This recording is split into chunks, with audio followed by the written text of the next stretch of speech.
Hello, everybody, and welcome to another great episode of My EdTech Life. Thank you so much for joining us on this wonderful day, and wherever it is that you're joining us from around the world. Thank you, as always, for all of your support. We appreciate all the likes, the shares, the follows. Thank you so much for interacting with our content. As you know, we do what we do for you to bring you some amazing conversations so our education space can continue to grow and we continue to amplify many voices and many perspectives. So I want to give a big shout out to our sponsors. I want to give a shout out to Book Creator. Thank you so much for your support. Eduate and Yellow Dig as well for believing in our mission of bringing you these conversations week in and week out. So thank you for all that you do. And today I'm very excited to have a two-time guest. And you may be saying, well, Fonz, you already had a four-time guest. You've got two-time guests and so on. Well, it's because that's the way the show works. It's like sometimes, I want to catch up with my previous guests, and especially now in the age of AI in education, and I want to get their perspectives so they can bring in their expertise and just, amplify their voices and give them a platform to share their knowledge and their practices and their perspectives. So I would love to welcome to the show Jen Manley. Thank you, Jen, for joining me here today. How are you this evening? I'm great. I'm excited. I know you said two-time guest, but we're having a really different conversation. So I think it's gonna be great. Yes, absolutely. And a very different conversation for sure. But Jen, for our guests that are watching right now, or listeners that may not be familiar with the first show that we did as far as that topic is concerned, but if you can give us a little brief introduction of what your context is in the education space. Totally. Yeah. So my name is Jen Manley. I have been in education for, I don't know, 13 years now, something like that. It feels like it has not been that long. I started as a middle school computer science teacher.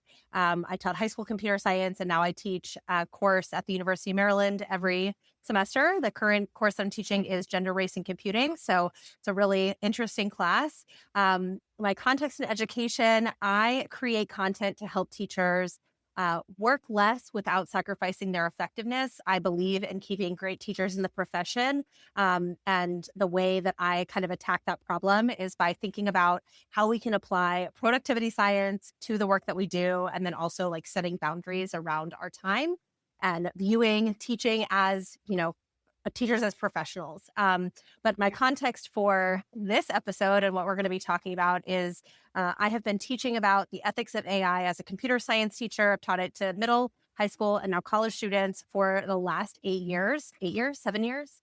2018. So about 4 years before ChatGPT was released to the general public.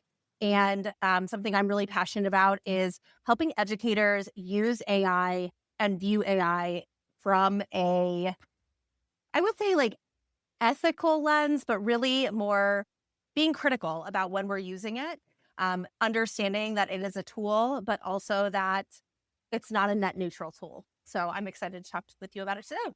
Yeah, and I'm really excited about it too as well because one of the reasons that we're talking about it just prior to recording the show is really a particular post that really stuck out. And I know that we'll get into it because just like you mentioned right now, you definitely share a lot of great content as how to be very critical of AI and when to use it and when it has its place and maybe some, when you just could do a basic Google search to do something like that as far as research or finding something out. And so we'll get into that, but I want to ask you, I know that you've been doing this since 2018 as far as teaching computer science, the ethics of AI, working with middle school, high school, and then of course higher ed. I want to ask you, and let's go back to November of 2022 when the news broke out. It's like, hey, ChatGPT is available. What was your initial reaction and your initial thoughts as you heard the news? And of course, this is being released. Yeah. So I would say my initial thoughts, well, I guess I can't like pinpoint exactly when it was released, but I want to look at like the first 2 months right after. Um, Something that I was really concerned. And the reason that I was really concerned was because it came out and there was this mass um, accepting of it, especially in the education space, without any context or consideration of a lot of the critical components of AI that we in the computer science space have been talking about for years. And I think back to, maybe like December, January. So December of 2022, January of 2023. And I'm watching EdTech experts, people who have been in EdTech for a very long time, starting to come out and publish books on using AI in education. And I just remember feeling like I have been teaching this for 4 years at this point, and I would not consider myself an expert. I'm not somebody who is at the time, I feel pretty confident in my own prompt engineering, right? But at that time, I was not um, using it and programming it in the way that, all of these experts at Google, Amazon, like people in the tech space had been using AI for much longer than that. Lots of people had been very critical. And so it was surprising and also concerning when ChatGPT was released publicly that in the education space, particularly, it came off as a mass acceptance. And to me, it was surprising because I don't feel like that is the energy that we have for most things in education. Like most things in education, it takes us time to fully accept, right? Like I think about, I was on a national curriculum writing team. We wrote that curriculum for a year. We then piloted it for a year with teachers in a classroom before we then released an updated version of that curriculum to, for the masses. And so I think is a mix of concern and surprise. And then also understanding that this is something our students immediately had access to. And so what are you doing to make sure that students are still understanding how to use it responsibly and that it's not detracting from their overall education experience? Oh, I know yeah, that was you're a lot. no, no, no. It was actually perfect because it was actually very similar views, and I don't know, it's very weird, and I had, Rob Nelson on the show a couple of episodes back, and we are talking a little bit about the AI fight club where you've got really 2 sides. You've got those that are all in and gun ho, and then some that are a little bit more, cautious admin. Well, maybe I consider myself more kind of trying to be in the middle, obviously, Mhm. because I love to bring both sides of the conversation to the table, but then there's also the other side where it's like, "No, no, no, like, we're going too fast," which is something that I truly believe in too as well, that this whole move fast and break things doesn't really work. And, we've seen a lot of things that have kind of failed. We've seen some things that, show some promise. But at the same time, it's like, who's really to decide, like, yes, this is going to be very effective and this is going to be this is going to be the solution to education's problems. Because I always go back and I always say, well, there really isn't anything new under the sun. I remember people feeling the same way about the internet, people feeling the same way about iPads in the classroom and then Chromebooks. And these are going to be the things that are going to, drive up test scores and are going to revolutionize education. And it just seems like, yes, at the very beginning, there was a huge acceptance, which was very scary because everybody just started jumping in and diving in and not being very cautious to the other side. As far as I always focus on the data privacy side, I always focus Mhm. on Yeah, protecting our children, all that data that goes in. And then obviously, too, my biggest thing is, do parents know? I know that parents may be familiar with this, but do parents know that this is being used in schools and this needs to go past just the tech form that you sign at the beginning of the year and say, hey, absolutely. you can opt out if you don't want your child to use this, because again, it's protecting them too as well. But I think it came in at a time with, dealing with burnout, dealing with Mhm. poor teacher retention, and then everybody jumps on the boat saying, "Yep, this is going to be it. This is going to personalize the learning. This is going to figure exactly what is wrong with each student and give them exactly what they need to be able to succeed." And that's really what teachers, we want our students to succeed, but at what cost, and is it really going to be effective? And so I know the last conversation that we had, we were talking and dealing about how can teachers, fight burnout, and you talk about agile, uh, what is it? Agile, what's the word? It's okay Project because we can cut management. this. Yeah. What is it? It's called Scrum, but There you it's like go. project management. Yeah. Okay, perfect. Let me go back Okay. into that. I know in our previous episode we talked about, project management, like kind of like Scrum Master, using Agile to do that. And so what I see here is people that are really saying like, hey, we can just easily put a student on a computer. It's going to figure out exactly what they need, and we can all take it from there. And that's it, you know. And then, of course, now we got the other sides like, no, no, we need that human connection. We need all of this human connectivity as far as making sure that the teacher is still present, they're active, they're engaging students. So, we're seeing so many different perspectives. But I want to ask you because I know the previous show we talked about, project management, and it just seems like, hey, this product, it's going to help you just manage your classroom, and it's going to manage your workload. And you really just come in and you need a worksheet. Hey, just prompt it and I can make you 1,000 worksheets in 30 seconds. So I want to ask you about that now in your perspective and in your classroom experience and maybe what you have seen, both at the middle school, high school, and even higher ed level. What is it that you're seeing now as far as teachers' acceptance of this? Is it really making their lives a lot easier? Is it really making them productive? Howdy, y'all. It's Farmer Fobbs from Book Creator. Now listen up, partner. If you're wrangling lesson plans and trying to keep your students engaged, I got just the tool for you. Now remember, every student and teacher deserves a yeehaw moment, and Book Creator can give you just that. Book Creator makes it easy to get your students creating, collaborating, and sharing their ideas all in one place. Book Creator turns any classroom into a digital frontier, whether it's interactive notebooks, portfolios, or good old storytelling. Now, did I tell you it plays nice with all the other favorite apps?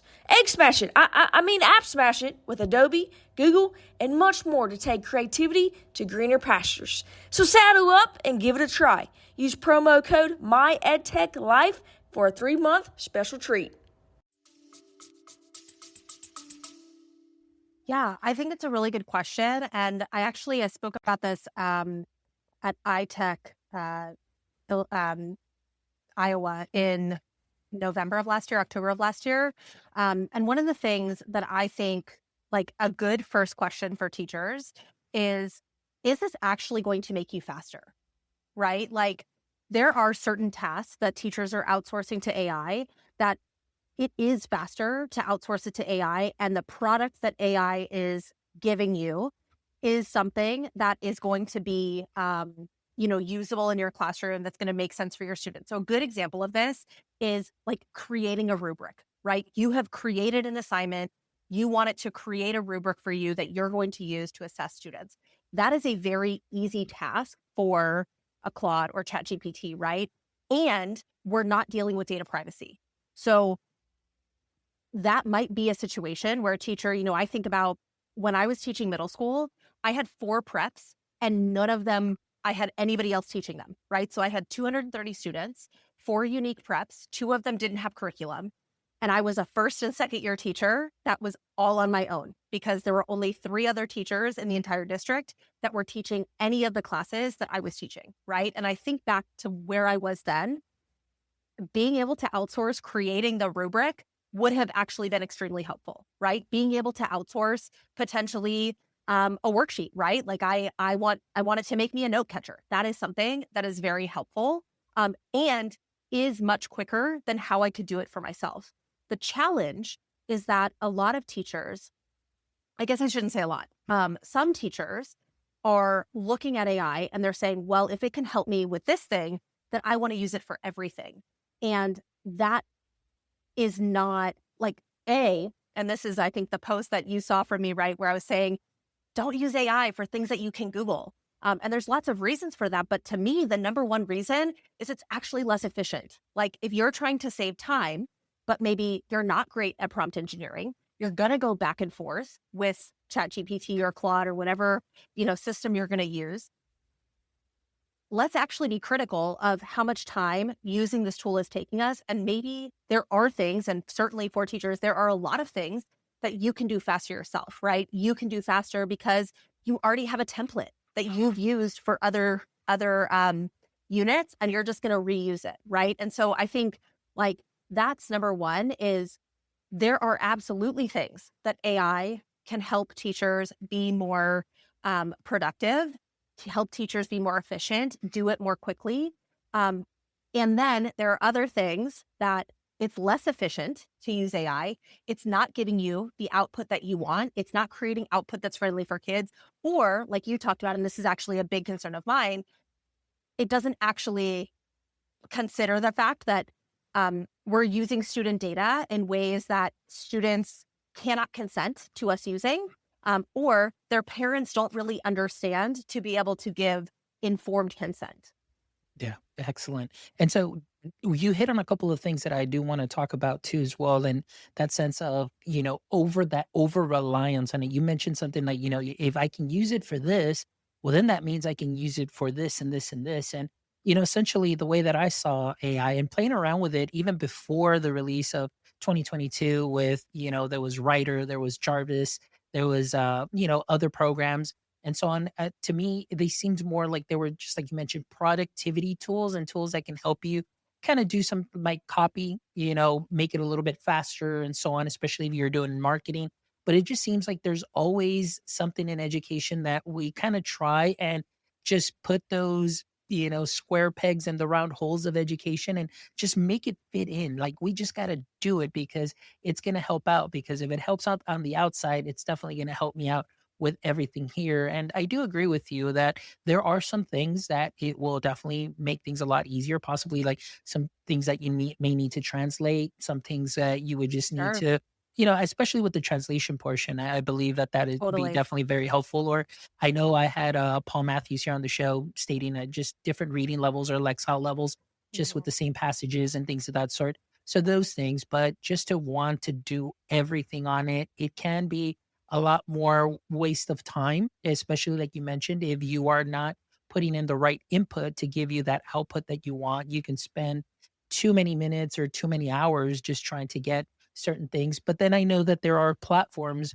that already pre-prompt for you per se, and they have a myriad of plethora of tools that are there that you just click and say, "Hey, I need a rubric," and I just tell it like this is what it's going to do, and then it's going to go ahead and produce it for me. And of course, it's not going to be for free. Most of these things they have the freemium, and so those are some of the things too that talking about the adoption within many districts is something that to me also kind of worries me and concerns me because with mass adoption and not knowing really where the industry may be going or that uncertainty that as ChatGPT continues to change to grow, it definitely wants to be more profitable. So then as those platforms that connect to those APIs, then those prices start going up too as well. And then of course, accessibility to teachers, to districts, to schools.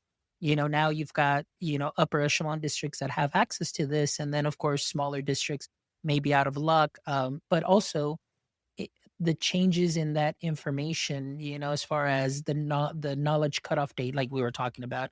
So going to Google and maybe finding something that is, right on par with, 2025, the news or something that's most Oh, recent wow. makes more sense than to just say, hey, type it in Claude or type it into ChatGPT and tell me what it gives you. And even some of these platforms in their privacy or terms of service, it'll say knowledge cutoff date 2023. And I believe it was July 2023 for a lot of them. So we're not actually getting, or is it when they say they can search the web, but is it really We're missing searching the almost 10 web? years. Right. Yeah. Yeah. So I Yeah. want to ask you now on that as far as, because I know you talk a little bit about the ethics and the data privacy and with your students. So I want to ask you as far as some of these pitfalls, how is it that you address this with your students as you're teaching them about AI? Yeah, totally. So, okay. So I guess I'll go through how I actually teach this with students. So, I'm really fortunate that I now teach at a university that allows us to have these types of conversations, right? These critical tech conversations. Um, so the number one way, the place I start from is that AI is not a net neutral tool, right? Like I think sometimes we look at it, especially through the lens of, you know, well, it's a computer that's making decisions. And so it's neutral because computers can't be biased. And it's like, well, the people who program them have implicit biases that they may not even be aware of, right? And so no tool that is programmed like AI is net neutral or not biased. that's the starting point. And then the next piece of this is understanding all of the different ways that AI it is non-neutral, right? So a couple of places that we can talk about this. The first is understanding the environmental impact of AI usage, right? So, we were talking about using AI versus using Google. It uses 10 times as much energy to prompt an AI than it does to do a Google search. So just energy in general, a lot greater to use AI, even for a prompt, right? Huge demand on water resources. So ultimately, when we think about AI and the environmental impacts of AI, we're talking about the data centers that are needed in order to run, all of these different searches that we want to have. And when you think about it as one search, right, or one prompt, it's not that much. But the problem with generative AI is that it's not just you using it, right? We've done this mass adoption of generative AI. And so you are part of this bigger usage that is contributing to increased water usage, which is a problem because lots of people lack access to clean water. That's contributing to lots of energy uses, burning of fossil fuels. These are not neutral things. And if you don't care about that, we can also talk about the hidden labor of AI, right? So there was this study that came out right after ChatGPT, not study, but article that came out from Forbes right after ChatGPT was released to the general public. And the way that ChatGPT trained out racism, misogyny, sexism, right? All of these things that exist because ChatGPT's knowledge base is the entire internet, and the internet is problematic. They paid African workers $2 an hour to be exposed to these extremely traumatic and problematic things. And it's hidden labor, right? We think, well, AI is a computer, it's a robot, but it takes people to be able to do that work. And so, we can think about the environmental impacts. We can think about the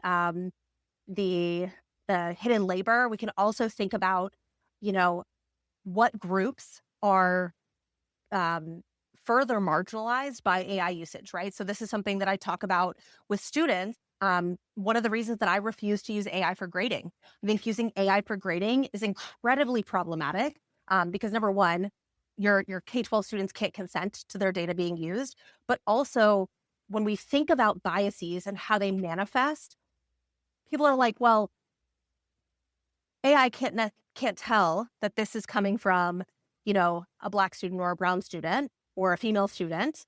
But there are ways that AI is biased against certain groups that are not explicit. So for example, one of the stories I talk about is Amazon used to have a hiring algorithm that was secret. They didn't tell anybody they were using it until they decided not to use it anymore. And the reason they decided not to use it anymore is because they found that the hiring algorithm was discriminating against female candidates because the knowledge base for that hiring algorithm was successful Amazon engineers who were predominantly men, right? So certain characteristics that were coming up in female resumes were not being accepted or seen as qualified simply because the knowledge base consisted mostly of men. And so there's all of these ways that AI is non-neutral, but we don't talk about it, right? And I think that's the first piece is understanding that you can make an informed decision about when you're going to use AI personally. And if you really think about it, it's probably not as often as you're currently using it.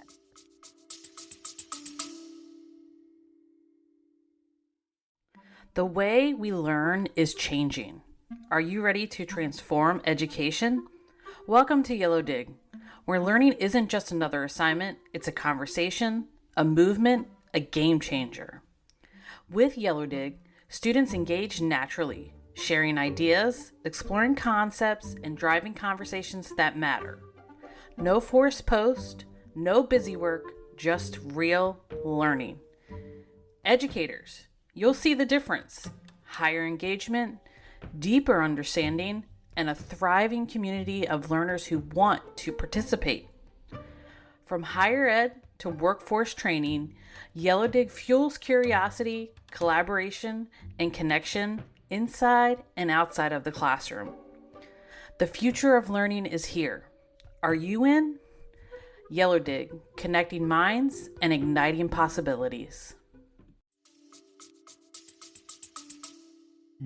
And I want to highlight a couple of things that you're talking about, especially that energy usage, because over the weekend, I saw somebody post and it was part of a thread where, we're 2025 now and they were actually April 2025 and they posted like, "Oh my gosh, I just found out about how much energy is being used," and so on. And of course, everybody using with the Ghibli trends and the action figure trends and all of that, they don't think about those things. It's Right. just like, hey, I want to fit in. I want to do what everybody's doing. And we just follow suit and follow along.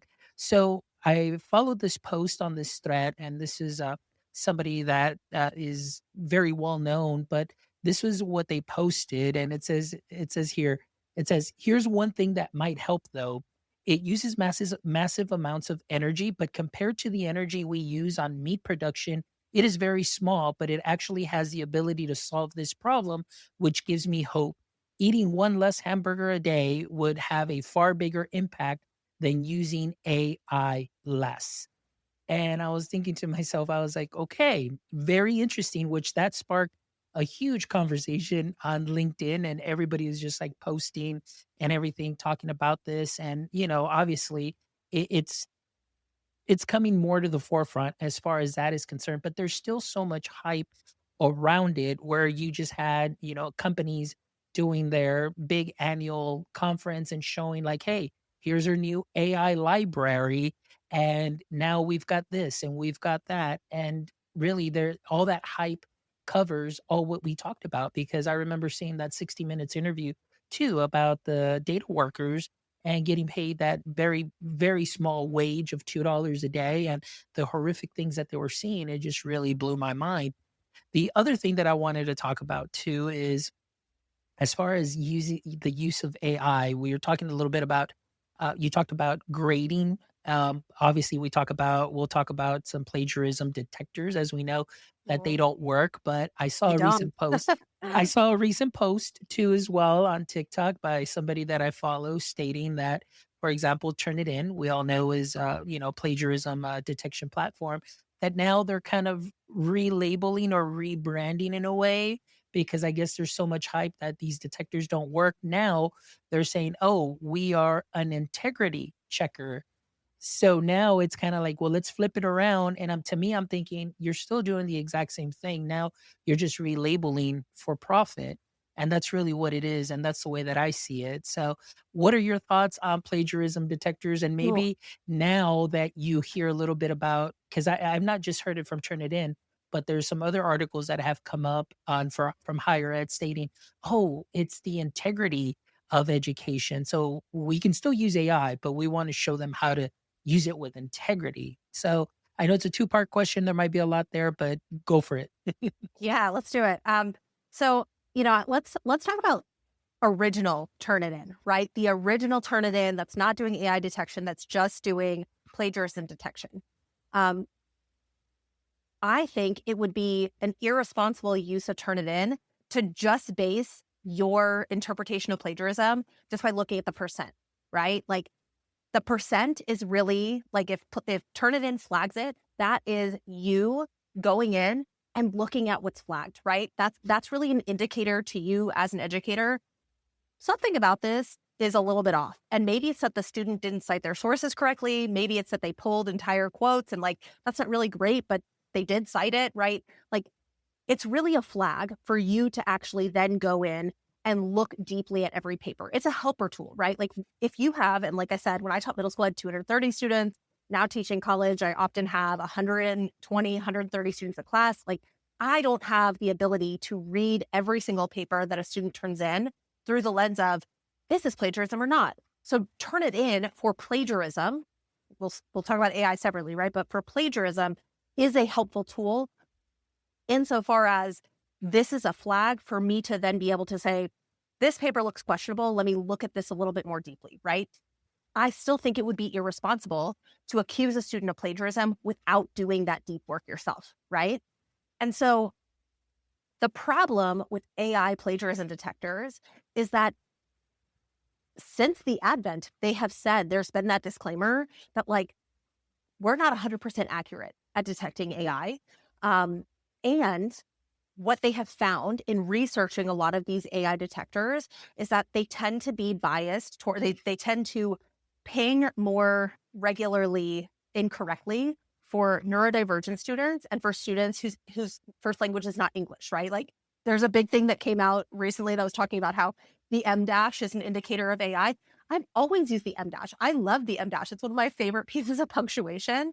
And so for me, again, as somebody who's understood AI, I would I would never use an AI detector as an indicator of anything because they say on the front end, this actually is not accurate, right? So we know that, and we know again that it's biased towards certain student groups.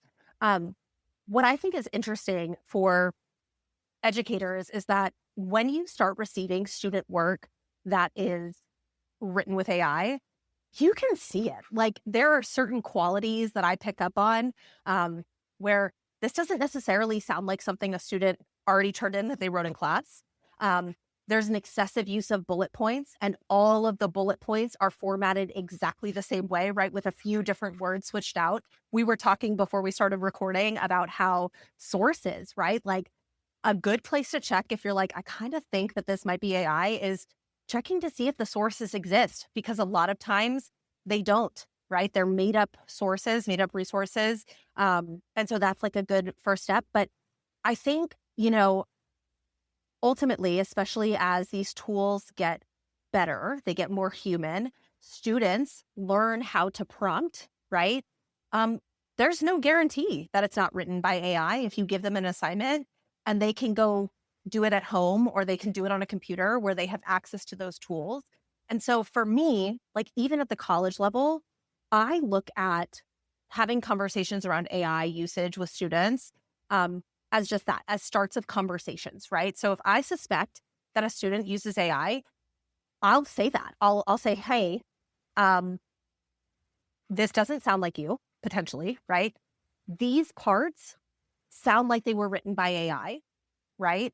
And give them an opportunity to be upfront about it. And to be honest, like that's how I approach a lot of conversations about plagiarism anyway, right? This place of what caused the student to need to cheat, right? Because a lot of times students don't want to cheat, but they're short on time or they don't understand what they're doing.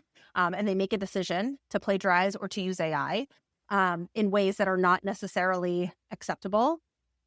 But I think like as we're navigating this, it really, we have to stop looking at it as we're trying to find when students are using it and we're like, it's like a gotcha moment. It's really opening a conversation, especially if you are an educator that is using AI, right? If you're using AI in certain components of your classroom, but you expect your students not to be using it at all, it's a little bit of a disconnect. So, and then I think the last thing I'll say, and then I would love, I think this is a bigger conversation, right? But like, I think it forces us to be creative about how we design assignments and assessments so that it's either not possible to use AI or it's disadvantageous for students to use AI, that it actually is better for them to not use it at all. Yeah. And you hit on a lot of great things there. The one that I really want to highlight too is like you mentioned, the original intent of like Turnitin. And like you said, it's a flag. It's for me as a teacher to go and say, okay, this I'm using this as a tool to help me give proper feedback. But I think it just goes back now to just that over reliance of, well, this is what it gave me. You cheated. That's it. I'm just going to give you the zero because this is all AI. And it's just amazing how quickly that just turned into that. And now one of the things that I see too is just a lot of platforms stating, hey, let's work on your students' writing. So as they input their own writing in their own words, this platform is going to give them that feedback immediately that they need. And I'm thinking, okay, so I know that as a teacher, it could be difficult to give feedback to maybe up to 30 kids and maybe in some schools like just depending on the class size, but there still has to be that human component of at least checking it and saying, okay, this is the feedback that it's giving, but now let me go and do a once through. And because that over reliance, that is what scares me. And I've said this from the very beginning too, because as soon as this came in, teachers using it, and then all of a sudden it's like, hey, like this output, like the very first output, it's like, oh, this is truth, this is gospel. Here you go, guys. Here's your handout. And especially like with history or science, and I'm thinking, well, whose history are you sharing? Yeah. Whose science are you sharing? Because it's that confidence that this platform has my best interest in mind. And all I got to do is just plug in the standard, and it has all the information from the internet here. And it's going to be an accurate output that I'm going to be able to share. And it's not, but it's really scary that a lot of teachers really see that platforms that have these pre prompts already that you go in there. And we were mentioning and talking about it in the pre chat, thinking that this is all completely true when their knowledge cutoff date stops at 2023, and maybe it might have moved up a couple of months, just depending on OpenAI. But people think like, hey, this is truth. And so my question always to those platforms is, well, since you are up to date, my state got new standards. Does your platform have new standards? And they're kind of like, well, yeah, I mean, you can put those in and everything should be fine. I was like, no, it's not. I need to know that you are giving proper information, because then you're going to be teaching or creating something that the students don't need to learn, or maybe it's not presented that way when it comes time to learning it. And of course, for state testing. Then another thing that I saw is when ChatGPT was doing the images, people were like, they showed a picture of a water cycle and somebody said, oh, wow, this is the most amazing thing. Look at what ChatGPT can do. And that whole thing was wrong. The water cycle, image was incorrect. And somebody said, well, it's just a little incorrect. I was like, no, no, there's no little incorrect. It's either incorrect or it's not. And this one was incorrect too. And I'm thinking to myself, you're posting this with just, here you go, guys. Look what I just created. I'm thinking to myself, that's just an example of what I mean, not checking that Mhm. output. And like you said, many times it's going to take you a lot longer to just say, okay, look, my book already has this, or guess what? My content coordinator already created this handout, and all I need to do is just tweak it and make it a little bit more engaging, add a hook to it, and I'm done.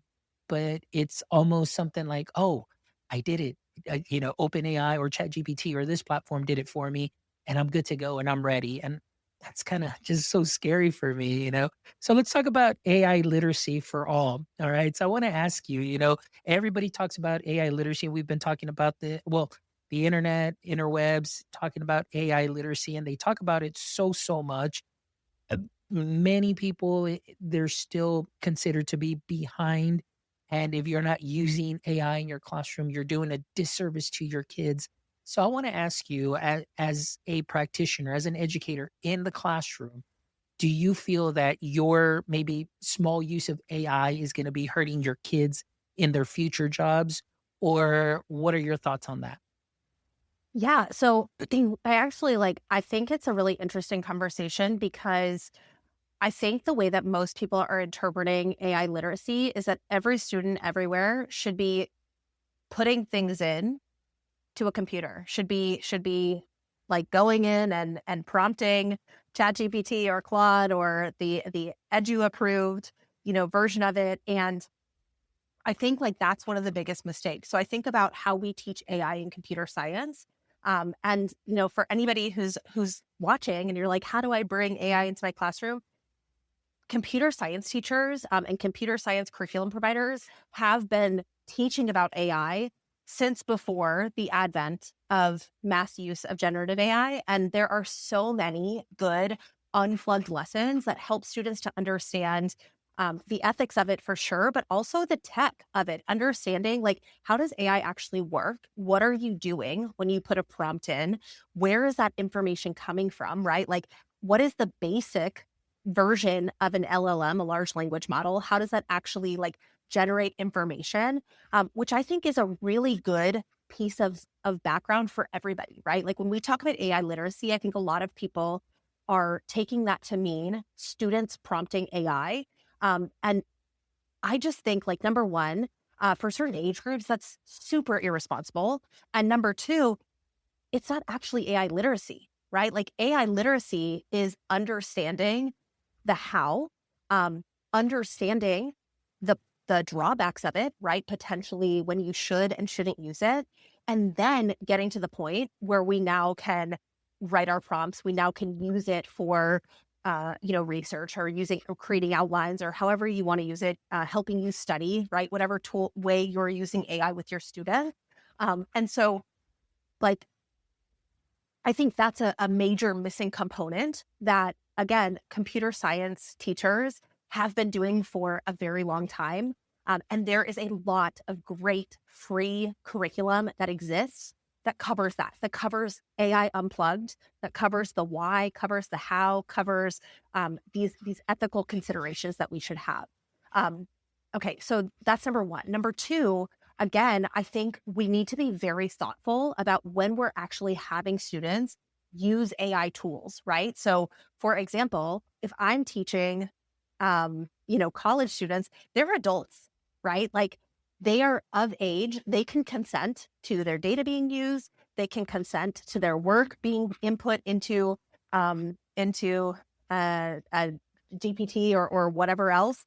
And so I feel really good about having structured ways for them to use AI and understand what AI can and cannot do, right? And I might feel okay about that with high school students, right? But even then, they're children. They can't consent. They don't fully understand what information they're sharing, how that information is being used. I think a big question for me when I think about a lot of these EdTech platforms is, okay, yeah, you can grade my students' work, but you're using that work to further build your product, to develop your product, to make more money. My kids can't consent to that, right? And so, I think about, let's say we want students to start learning how to prompt, to start practicing how to prompt. That might be something where students are writing those prompts and the teacher is modeling it, right? It's on the board, on the, whatever board you're using. And you as the teacher are actually going through how to create prompts, how to use that to get information, ways that you might, tweak it, which again, like another positive of that is that we're now limiting the number of prompts that we're putting in because we're looking at it through a full class lens versus 30 kids in a class all inputting into a machine at the same time. So I think like it's widening our understanding of what AI literacy is. And also, and here's the thing, like this is not new to education, right? In math, we teach kids how to do things on paper before we let them use a calculator. We teach kids to write a draft, handwritten before they start learning how to put it into computer, right? They do an outline before they start writing the full draft. Way back when I took my first coding class, Mr. Rose, shout out if you're listening, apparently he's still a teacher. But Mr. Rose would not let me get on a computer to write Java unless I could handwrite it and not have errors. So we see this a lot in education where you have to understand the basics before you can use the tool. And I think a lot of education is looking at it backwards. We're saying, put the kids on the tool, and that is AI literacy. That's not AI literacy. That's using a tool without fully understanding how or why we're using it. No, I agree with you 100% because it's something that I've seen from friends, and it's just because it's like they don't know what they don't know yet. And sometimes maybe they do, but it's just like, you know what? It doesn't matter. This makes my job a lot easier. And they're just willing to just, kind of just let that take over and say, hey, I'm being more productive. I'm finishing this. I'm doing this.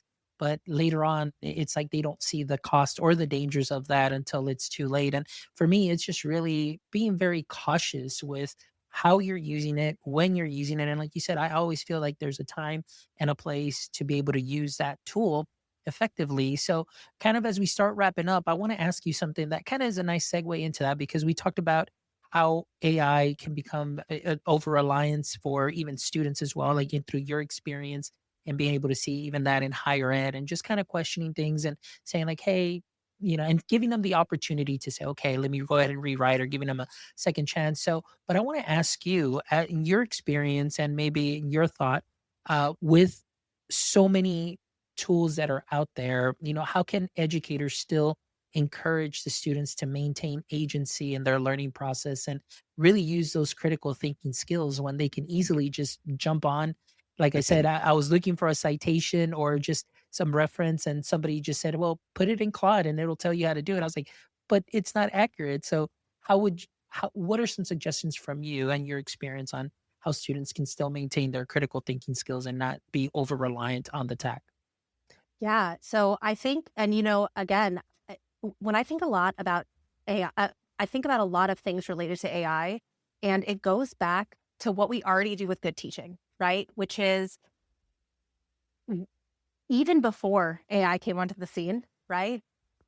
We were really critical about how many different pieces of tech we were introducing to students, right? And we were being thoughtful about, like, okay, well, if I, and we were talking about the citations, right?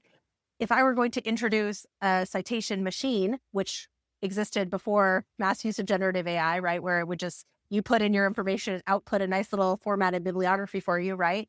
Um, I'm going to introduce my students to one tool that they can use for that, right? And before they use that tool, I'm going to teach them how to do it manually, right? They need to understand the why before they're using the tech that's going to help them. And so I think teachers thinking about, well, how do we give students agency, but still build their critical thinking? One of my favorite people to follow who has been kind of critical about AI is Shanae Bond. I don't know if you know her. Hey, Mrs. Bond. She's on.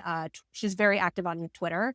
But one of the things she talks about is, I'm just gonna have more handwritten assignments, right? Like, she's an English teacher, and she's like, instead of putting students in a position where potentially they're going to use an AI tool in a way that I don't want them to, I'm going to be very critical about how I structure assignments so that it's actually not advantageous for them to use AI. It's more advantageous for them to do it the way that, that I want them to do it, which is either handwritten or, they're just doing it on a Google Doc, right? Like normal. So I think for teachers, number one is understanding that student agency existed before we had the mass advent of generative AI. I was teaching student agency. I was teaching teachers student agency and student voice and student choice in 2017, right? With no tech. Like, you can build in student agency totally on paper. Okay. So student agency and AI are not synonymous.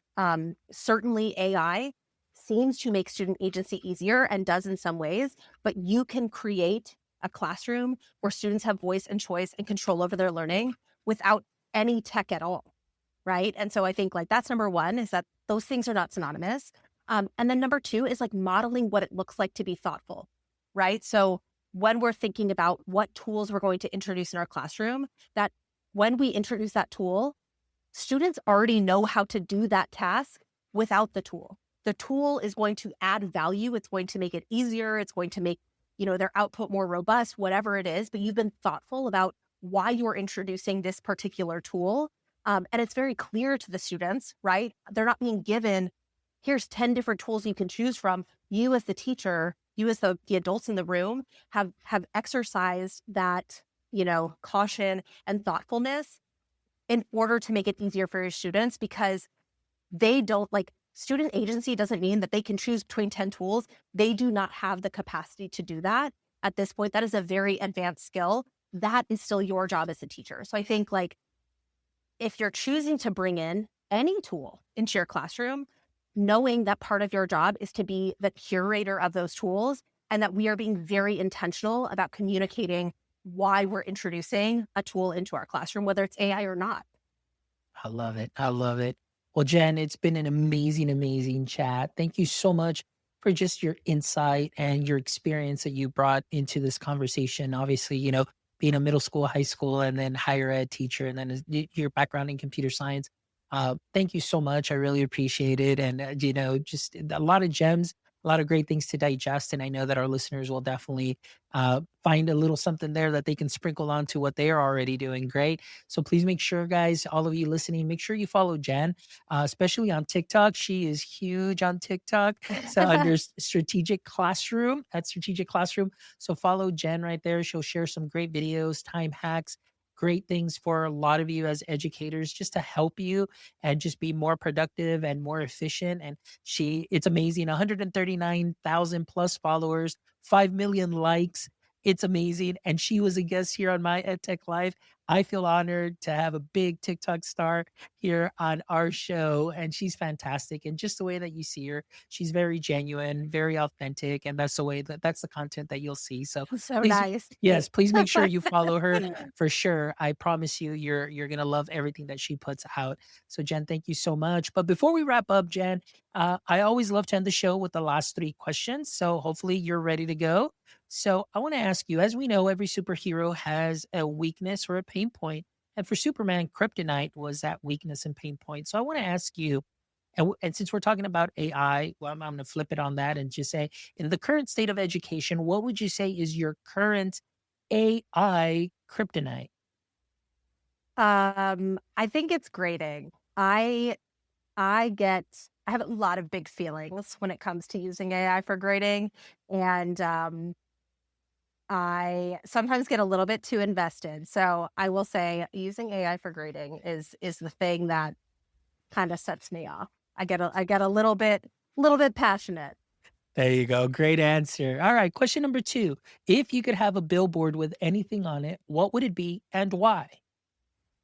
Um, the best quote that I think every teacher needs to hear is that your worth is not defined by your productivity. So a lot of times, we are just trying to get it all done, and it can make us feel like we're not good teachers if we don't get through everything. And who you are as a teacher is so much more than what you get done or what you don't get done. And so I actually, for a very long time, I had that as my phone background because I just needed to be reminded of it all the time. Nice. Excellent message. Love it. All right. And the last question. If you can, or if you can trade places with one person for a single day, who would that be and why?